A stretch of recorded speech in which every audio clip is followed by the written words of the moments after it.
Hello everyone, अस्सलाम वालेकुम। उम्मीद करती हूँ कि आप सब खैरियत से होंगे। तो जी, आज के लेसन में हम पढ़ेंगे कि हम कलेक्टिव नाउन्स को कैसे इस्तेमाल कर सकते हैं अपने जुमलों में। जैसे कि हमें इंग्लिश लिखते हुए बहुत सी मुश्किलात का सामना करना पड़ता है। हमें समझ नहीं आती है कि हमने जुमले को किस तरीके से लिखना है और उस जुमले में जो अल्फाज इस्तेमाल करना है वो हमने किस तरीके से अल्फाज का इस्तेमाल करना है। तो आज की क्लास में हम ना सिर्फ इनको पढ़ेंगे बल्कि इसकी प्रैक्टिस भी करेंगे, कुछ एग्जाम्पल सेंटेंसेस भी देखेंगे और फिर उनका यूज़ भी करेंगे और एक्सरसाइज भी करेंगे। तो चलिए बढ़ते हैं आज के लेसन की तरफ, जो कि है how to use collective nouns in sentences. तो सबसे पहले हम एक क्विक रिकॉल करते हैं कलेक्टिव नाउन्स के बारे में कि वो क्या होते हैं। जैसे कि हमने लास्ट क्लास में पढ़ा था नाउन्स की टाइप्स के बारे में, तो कलेक्टिव नाउन उन्हीं टाइप्स में से एक है। कलेक्टिव नाउन्स की डेफिनेशन क्या है? These are those nouns which represent a group as a single entity. जब हमारे पास कुछ चीज़ों का मजमूआ होता है या कुछ ऐसी चीज़ें जो एक ही कैटेगरी से बिलोंग करती हैं और वो ज़्यादा तादाद में पाई जाती हैं, तो हम उसको एक जनरल और रिफाइंड वे में उसको कंसीडर करते हैं कि ये एक एंटिटी है, इस एक ग्रुप की फॉर्म में एक ग्रुप की हैसियत रखता है। तो फिर हम उस एक ग्रुप को वाहिद ही समझते हैं और उसी के मुताबिक हम अपनी ग्रामर का भी इस्तेमाल करते हैं। तो जब हम बात करते हैं कलेक्टिव नाउन्स की, तो कलेक्टिव नाउन्स के लिए फिर हमें हेल्पिंग वर्ब्स भी सिंगुलर ही यूज़ करनी पड़ती हैं। और वो सिंगुलर हेल्पिंग वर्ब्स क्या होती हैं? Is, was and has. ये वो हेल्पिंग वर्ब्स हैं जो हम सिंगुलर नाउन के लिए इस्तेमाल करते हैं। कलेक्टिव नाउन में चुनाचे ज़्यादा सारी चीज़ें शामिल हैं, लेकिन उसको हम एक सिंगल और एक वाहिद ग्रुप की फॉर्म में समझते हैं, इसलिए उसके लिए हम जो हेल्पिंग वर्ब्स हैं वो भी सिंगुलर ही यूज़ करते हैं। तो एक सबसे बेसिक क्वेश्चन है, वो ये है जी, why to use collective nouns in English grammar, कि हम अपनी इंग्लिश ग्रामर में कलेक्टिव नाउन्स का इस्तेमाल क्यों करते हैं। हम उसको सिंपल वे में भी तो इस्तेमाल कर सकते हैं, सिंपल वे में भी हम लिख सकते हैं जिसकी हमें समझ आ सकती है। फिर कलेक्टिव नाउन की ही ज़रूरत क्यों पड़ती है? तो आप सोचिए और समझिए कि इसका जवाब क्या हो सकता है। जी, तो इसका जवाब ये है कि हम कलेक्टिव नाउन्स का इस्तेमाल करते हैं जब हमें उस ऑब्जेक्ट को जो हम अपने जुमले में लिख रहे हैं उसको ज़्यादा इंपॉर्टेंस देनी है, उसको ज़्यादा अहमियत देनी हो, ताकि रीडर और पढ़ने वाले को उसकी अहमियत का अंदाज़ा हो सके और वो समझ सके कि ये चीज़ एक बुनियादी हैसियत रखती है आपके जुमले में। दूसरा, कलेक्टिव नाउन्स का इस्तेमाल इसलिए भी किया जाता है क्योंकि कलेक्टिव नाउन्स जो हैं हमारी लैंग्वेज में हायर कनेक्टिविटी को शो करते हैं। वो ये बताते हैं कि लिखने वाले के पास इतना नॉलेज है, इतना ज़ख़ीरा है अल्फाज का, कि वो अच्छे से उन अल्फाज का इस्तेमाल कर सकता है।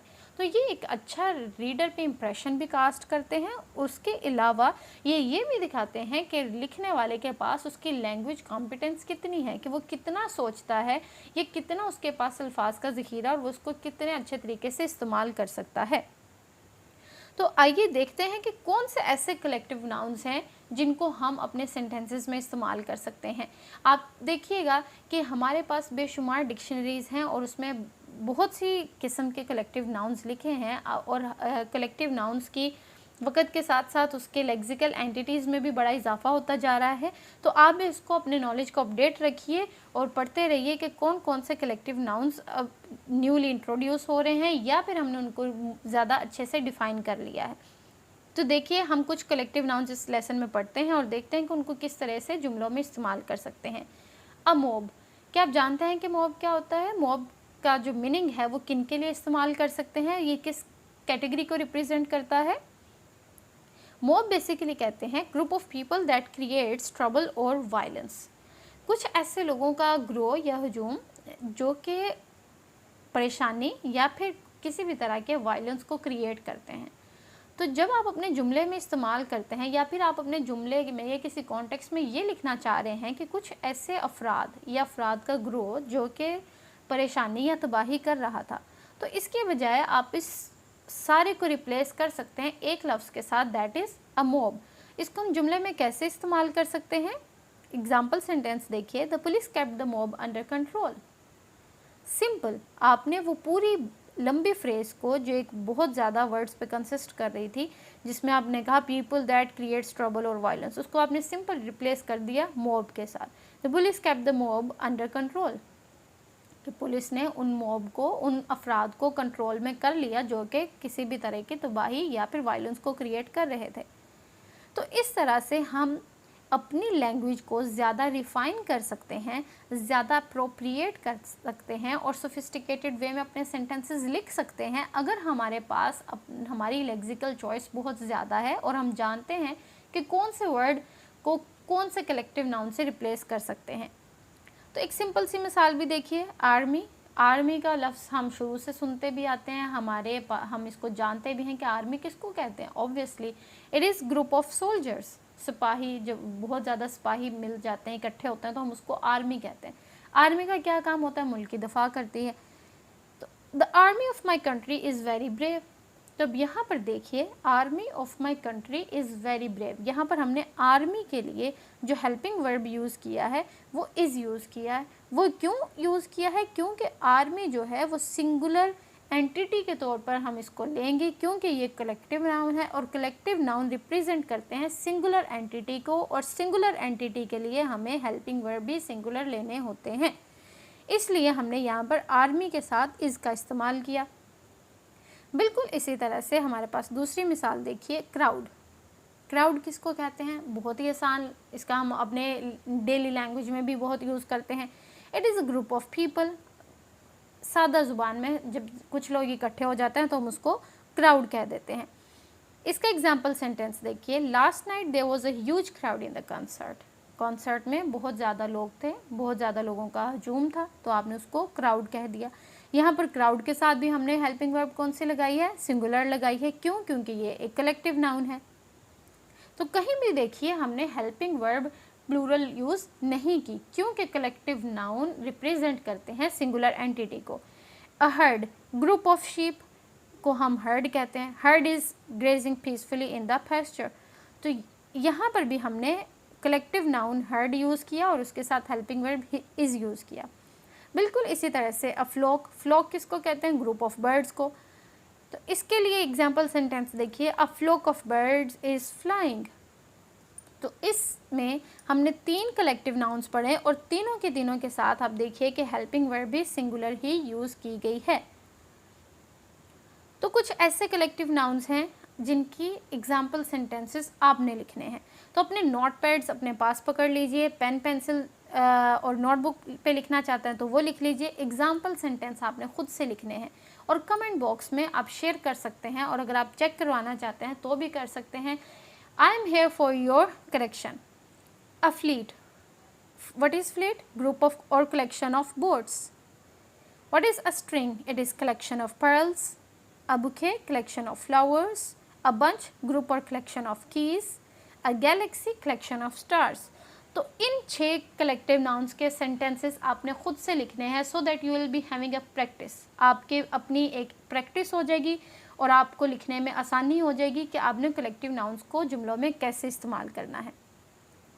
कुछ ऐसे कॉम्प्लेक्स कलेक्टिव नाउन्स भी हैं जिनको हम देख लेते हैं। ज्यूरी, ज्यूरी किसको कहते हैं? A body of persons legally selected and sworn to give verdict on some matter specially submitted to them. जैसे हम कहते हैं अदलिया, अदलिया भी जो तमाम तर इदारे, इनको हम सिंगुलर कंसीडर करते हैं।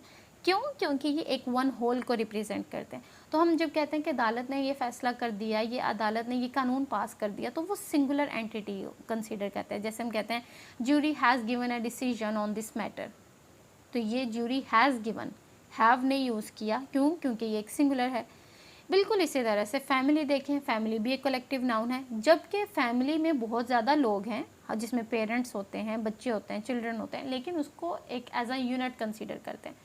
तो सेंटेंस देखिए, हम कहते हैं कि my family is really very supportive, तो हमने यहाँ पर माई फैमिली आर नहीं कहा, इसमें भी हमने फैमिली के साथ इज़ का हेल्पिंग वर्ब यूज़ किया है, जो रेफर बैक कर रहा है कि फैमिली एक वन यूनिट है और ये कलेक्टिव नाउन है। बिल्कुल इसी तरह से नेशन देखें, a large body of people United by common culture, language, history and inhabiting a particular country और टेरिटरी। कौम, कौम को भी हम एक सिंगुलर एंटिटी के तौर पर लेते हैं। हम कहते हैं कि ये कौम बड़ी मुहिब्बुल वतन है, हम ये नहीं कहते ये कौम बड़ी मुहिब्बुल वतन है, ये वो फिर उसका प्लूरल कौम का कुआम में बनेगा, नेशंस बनेगा, लेकिन ये फिर एक सिंगुलर एंटिटी है, तो इसके साथ हम सिंगुलर हेल्पिंग वर्ब ही यूज़ करते हैं। Like this nation is really very patriotic. इसी तरह से पार्लियामेंट और कमेटी, तो ये भी हमारे पार्लियामेंट और कमेटी, ये भी हमारे तमाम तर इदारों को रिप्रेजेंट करते हैं। N assembly of the representatives of a political nation और पीपल। तो ये तमाम तर जो नाउन्स हैं कलेक्टिव हैं और ये एज अ वन होल ही कंसीडर किए जाते हैं। तो ये हमारे पास कुछ प्रैक्टिस सेंटेंसेस हैं, कुछ आपके पास, आपने इनके आंसर्स कमेंट बॉक्स में लिख सकते हैं, एक दूसरे के साथ शेयर कर सकते हैं, पढ़ सकते हैं, अपना एनालिसिस खुद कर सकते हैं कि क्या आपने इन फिल इन द ब्लैंक्स को अप्रोप्रिएटली फिल किया है या नहीं। Mister John is buying a dash of roses from the florist. The dash of members put forward a new proposal for the country. There was a dash in the stadium and the dash has moved towards the fields. ये सिर्फ 4 जुमले हैं। अपने lesson को दोबारा revise कीजिए। ये वही कलेक्टिव नाउन है जो हमने अभी लास्ट ये स्लाइड्स में पढ़े हैं, तो आप उन्हीं को दोबारा रिकॉल करते हुए देखिए कि क्या आप उन तमाम कलेक्टिव नाउन्स को अच्छे से समझ पाए हैं और आप लिख सकते हैं या नहीं। अगर कोई भी प्रॉब्लम है या कोई क्वेश्चन है तो आप कमेंट सेक्शन में पूछ सकते हैं। You are more than welcome to ask any question relevant to the topic. Do like, comment, share and subscribe for new videos.